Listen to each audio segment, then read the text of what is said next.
ఏపీలో నూతన ప్రభుత్వం ఏర్పాటు తర్వాత తొలిసారి సచివాలయానికి సీఎం చంద్రబాబు వెళ్లారు. ఆయన ముఖ్యమంత్రిగా బాధ్యతలు చేపట్టనున్నారు. అయితే మొదట 5 ఫైళ్లపై తొలుత సంతకం చేయనున్నారు. మెగా డిఎస్సీపై మొదటి సంతకం, ల్యాండ్ టైటిలింగ్ యాక్ట్ ఫైల్పై రెండవ సంతకం చేయనున్నారు. రైట్, ఇక ఇదే అంశంపై మరింత సమాచారం మా ప్రతినిధి శ్రీనివాస్ లైవ్ ద్వారా అందిస్తారు. శ్రీనివాస్, చెప్పండి.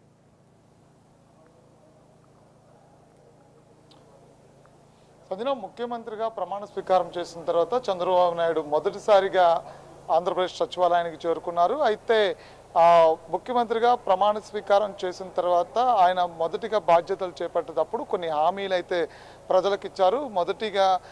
మొదటి సంతకంగా మెగా డిఎస్సీపై పెడతానని చెప్పారు. ఆ తర్వాత ల్యాండ్ టైటిల్ యాక్ట్ ఏదైతే ఉందో ఆ యాక్ట్పై ఆ చట్టం రద్దు చేస్తూ కూడా రెండో సంతకాన్ని పెడతా అన్నారు. తర్వాత పేదవాళ్ళకి ఎంతో ఆసరాగా ఉన్నటువంటి అన్నా క్యాంటీన్ని తిరిగి పునరుద్ధరిస్తూ కూడా మూడో సంతకం పెడతా అన్నారు. తర్వాత మూడో సంతకంగా ఆంధ్రప్రదేశ్లో ఉన్నటువంటి వృద్ధులు వితంతువులకు ఇస్తా అన్నటువంటి పెన్షన్ 4000 పెన్షన్ ఏదైతే ఉందో దాన్ని అమలు చేస్తూ కూడా మూడో సంతకం పెడతా అన్నారు. తర్వాత 4వ సంతకంగా అన్నా క్యాంటీన్లు, 5వ సంతకంగా స్కిల్ సెన్సెక్స్కి సంబంధించినటువంటి 5 సంతకాలని కూడా మొదటిగా పెడతాను అని చెప్పని ప్రకటించడం జరిగింది. దానికి సంబంధించి కొద్దిసేపటి కిందటే ముఖ్యమంత్రి చంద్రబాబు నాయుడు సచివాలయానికి చేరుకున్నారు. చాలా సుదీర్ఘ కాలం తర్వాత ఆయన సచివాలయానికి వచ్చారని చెప్పుకోవచ్చు. ప్రతిపక్ష నేతగా ఉన్నప్పుడు ఆంధ్రప్రదేశ్ సచివాలయంలో జరిగినటువంటి ఏదైతే సంఘటన ఉందో దురదృష్టకరంగా సంఘటన తర్వాత ఆయన ఆంధ్రప్రదేశ్ సచివాలయానికి కానీ ఆంధ్రప్రదేశ్ అసెంబ్లీలో అడుగు పెట్టాలి అంటే కనుక ముఖ్యమంత్రి హోదాలను తిరిగి మరొకసారి ఆంధ్రప్రదేశ్ అసెంబ్లీకి వస్తానని చెప్పారు. అదేవిధంగా మొదటిగా ఆంధ్రప్రదేశ్ సెక్రటరియట్కి చేరుకున్నారు. అయితే ముఖ్యమంత్రిగా ఆయన ప్రమాణ స్వీకారం చేసిన తర్వాత తొలిసారిగా సెక్రటరియట్ చేరుకున్నారు. మరి కొద్ది రోజుల్లోనే ఆంధ్రప్రదేశ్ అసెంబ్లీకి కూడా వెళ్ళబోతున్నారు అని చెప్పుకోవచ్చు. 17వ తారీఖు నుంచి అసెంబ్లీ సమావేశాలకి ఇప్పటికే గ్రీన్ సిగ్నల్ ఇచ్చిన నేపథ్యంలో 17వ తారీఖు నుంచి కూడా ఆయన ముఖ్యమంత్రి హోదాలో మరొకసారి ఆంధ్రప్రదేశ్ అసెంబ్లీగా వస్తున్నారని చెప్పుకోవచ్చు. అయితే 4 టర్ములు ముఖ్యమంత్రిగా చేసినటువంటి చంద్రబాబు నాయుడు ఆంధ్రప్రదేశ్కు సంబంధించినటువంటి అంటే 2014 నుంచి 19 వరకు కూడా ఆయన ముఖ్యమంత్రిగా కొనసాగారు. అయితే కొన్ని ప్రతిష్టాత్మకమైనటువంటి ప్రాజెక్టులు తీసుకొచ్చిన నేపథ్యంలో ఇటు పోలవరం పూర్తి చేయాలనుకున్నారు. కానీ కొన్ని కారణాల వల్ల పోలవరం పూర్తి కాలేదు. అదేవిధంగా రాష్ట్ర రాజధాని అమరావతిని నిర్మాణం పూర్తి చేయాలనుకున్నారు. అది కూడా నిర్మాణం పూర్తి కాలేదు. తర్వాత 2019 నుంచి 24 వరకు కూడా పూర్తి స్థాయిలో 3 రాజధానుల యొక్క అంశంలో అమరావతి నిర్మాణాలు ఎక్కడ పనులు అక్కడే నిలిచిపోయినటువంటి నేపథ్యం చూస్తున్నాం. అదేవిధంగా పోలవరానికి సంబంధించినటువంటి ఇటు తుఫానుల నేపథ్యంలో కూడా ఇటు కాపర్ డ్యాము స్పిల్వే పనులు కూడా ఎక్కడికక్కడ నిలిచిపోవడం తర్వాత కాపర్ డ్యామ్ మరొకసారి కుంగిన తర్వాత కూడా ఆ పోలవరం పనులు కూడా నెమ్మదిగా సాగుతున్నటువంటి నేపథ్యం చూస్తున్నాం. అయితే మరొకసారి ఆంధ్రప్రదేశ్ ముఖ్యమంత్రిగా చంద్రబాబు నాయుడు 2024 ప్రమాణ స్వీకారం చేసిన తర్వాత ఇటు అమరావతి నిర్మాణం పనులు వేగవంతం పుంజుకున్నాయి. అదేవిధంగా రానున్న రోజుల్లో పోలవరం పనులు కూడా పోలవరం పనులు కూడా త్వరలోనే ప్రారంభిస్తారు, వేగం పుంజుకుంటాయి. అంతేకాకుండా పోలవరం నిర్మాణం అతి దగ్గరలోనే చంద్రబాబు నాయుడు చేతుల మీదుగానే నిర్మాణం పూర్తి కాబోతుంది. ఆయనే దాన్ని ప్రారంభించబోతున్నారని ఇప్పటికే ఉన్నటువంటి చర్చ నడుస్తున్నటువంటి నేపథ్యం చూస్తున్నాం. అయితే గత 5 సంవత్సరాలుగా రాష్ట్రానికి సంబంధించినటువంటి అనేక కీలక ప్రాజెక్టుల విషయంలో గత ప్రభుత్వం నిర్లక్ష్యం వహించింది కాబట్టి ప్రజలకి సంక్షేమ పథకాలతో పాటు కొన్ని కీలక ప్రాజెక్టులని ఆంధ్రప్రదేశ్ తీసుకురావాల్సినట్టుంది. ఐటీ హబ్ని డెవలప్ చేయాల్సిన పరిస్థితి అయితే ఉంది.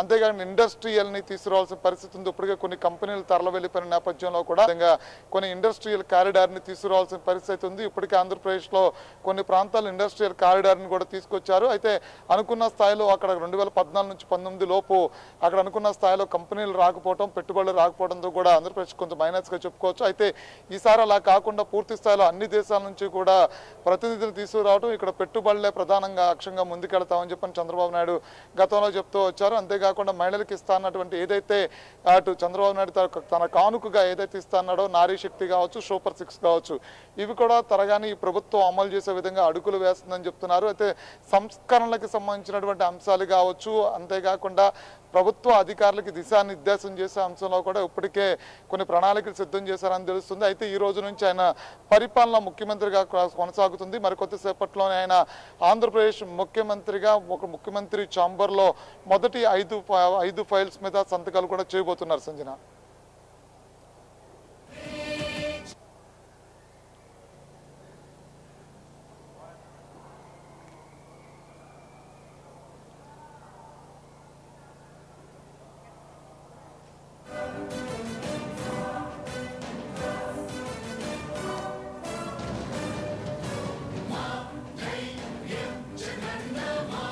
క్వశ్చన్ అడుగుదాను కదా నేను.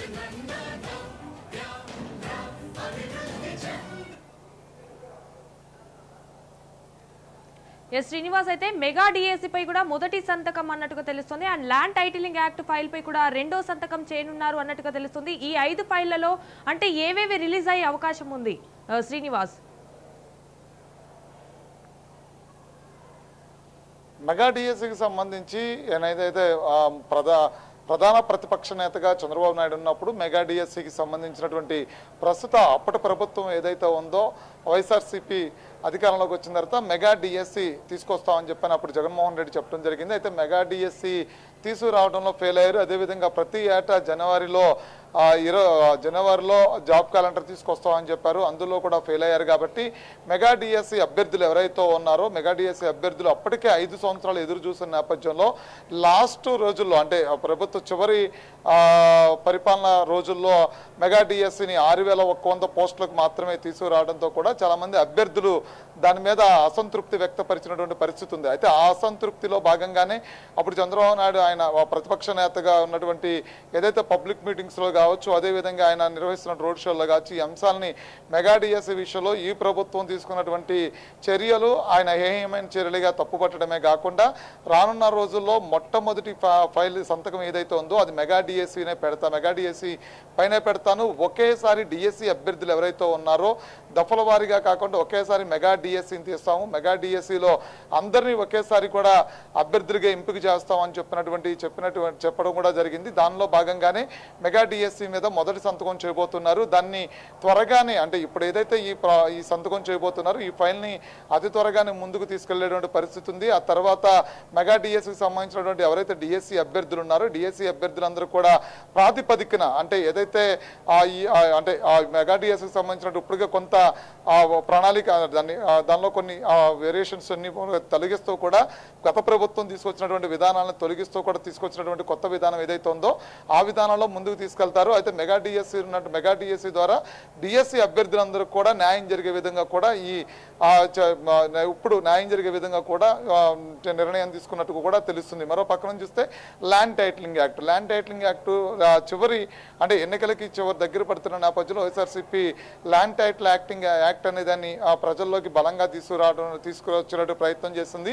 ల్యాండ్ టైటిలింగ్ యాక్ట్ వల్ల జరిగేటువంటి నష్టాన్ని కూడా ప్రతిపక్ష పార్టీకి ఉన్నటువంటి టీడీపీ కావచ్చు, అదేవిధంగా ఎన్డీఏ కూటమిలో ఉన్నటువంటి జనసేన బీజేపీ కావచ్చు, వీళ్ళు కూడా పూర్తి స్థాయిలో ల్యాండ్ టైటిల్ యాక్ట్ వల్ల సామాన్య ప్రజలకి ఆస్తి వివాదాలకు వచ్చేటువంటి నష్టాలు ఏంటి అనే దాని మీద వాళ్ళు ప్రజల్లోకి పూర్తిగా బలంగా తీసుకెళ్లారని చెప్పుకోవచ్చు. అయితే ఈ ల్యాండ్ టైటిలింగ్ యాక్ట్ అనేది ఇప్పుడు ఆంధ్రప్రదేశ్లో కొత్త చట్టం తీసుకురావటం వల్ల ఇప్పటి వరకు అంటే అప్పుడు ప్రభుత్వం వాళ్ళ విధానాలని వాళ్ళ సంస్కరణలు వాళ్ళు చెప్పే ప్రయత్నం చేస్తే కనుక దాని విధానాలు సంస్కరణలు ఎలా ఉండబోతున్నాయి అనే దాని మీద కూడా అప్పుడు ప్రతిపక్ష పార్టీ ఉన్నటువంటి టీడీపీ జనసేనలు కూడా చెప్పడం జరిగింది. ఆ బంధుల్లో భాగంగా జనాలు కూడా అంటే అప్పుడున్నటువంటి ప్రజలు అయితే ఎవరైతే ఉన్నారో ప్రజలకు కూడా ల్యాండ్ టైటిలింగ్ యాక్ట్ అనేది ఒక తలనొప్పిగా మారుతుందనే ఉద్దేశంతో కూడా ప్రజలు ఆ వైపు నుంచి కూడా టీడీపీకి తీర్పిచ్చారని చెప్పుకోవచ్చు.